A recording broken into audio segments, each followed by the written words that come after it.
കലോത്സവത്തിന്റെ തുടക്കത്തിലുണ്ടായ protocol ലംഘനം സംബന്ധിച്ച വിവാദങ്ങൾ ഒഴിവാക്കേണ്ടിയിരുന്നതാണെന്ന് എം.പി. അഡ്വക്കേറ്റ് ഡീൻ കുര്യാക്കോസ് കഞ്ഞിക്കുഴിയിൽ നടന്ന 35ാമത് ഇടുക്കി റവന്യൂ ജില്ലാ സ്കൂൾ കലോത്സവ നഗരിയിൽ സന്ദർശനം നടത്തിയ ശേഷം മാധ്യമങ്ങളോട് സംസാരിക്കുകയായിരുന്നു അദ്ദേഹം. കലോത്സവം എന്ന് പറയുന്നത് എല്ലാവരും ഒരുമിച്ച് ചേർന്നാണ് നടത്തുന്നത്. അതിനകത്ത് കോൺഗ്രസ് മാർക്സിസ്റ്റ്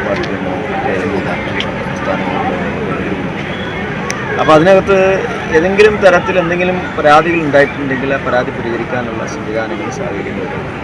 അപ്പോൾ അതിൻ്റേതായ നിലയിൽ അത് മുന്നോട്ട് പോകുക എന്നുള്ളതാണ്. പക്ഷേ ജനങ്ങൾ ഇത് ഏറ്റെടുത്തിരിക്കുന്നു എന്നുള്ളതിൻ്റെ ഒരു തെളിവാണ് ആളുകളുടെ ഈ ഉയർന്ന പാർട്ടിസിപ്പേഷനും ഈ വിജയത്തിൻ്റെ അടിസ്ഥാനവും എന്നുള്ളത് യാതൊരു സംശയമില്ല. മറ്റു കാര്യങ്ങൾ ഏതെങ്കിലും തരത്തിലുണ്ടെങ്കിൽ പരിശോധിക്കണം. ഞാനതിനെക്കുറിച്ച് കൃത്യമായി മനസ്സിലാക്കിയിട്ടില്ല. എന്ന് പറയപ്പെടുന്ന പോലെ പൊതുവെയുള്ള ഒരു അറിവ് മാത്രമേ, കാരണം അത് പരിശോധിക്കേണ്ട ഒരാളല്ല ഞാൻ.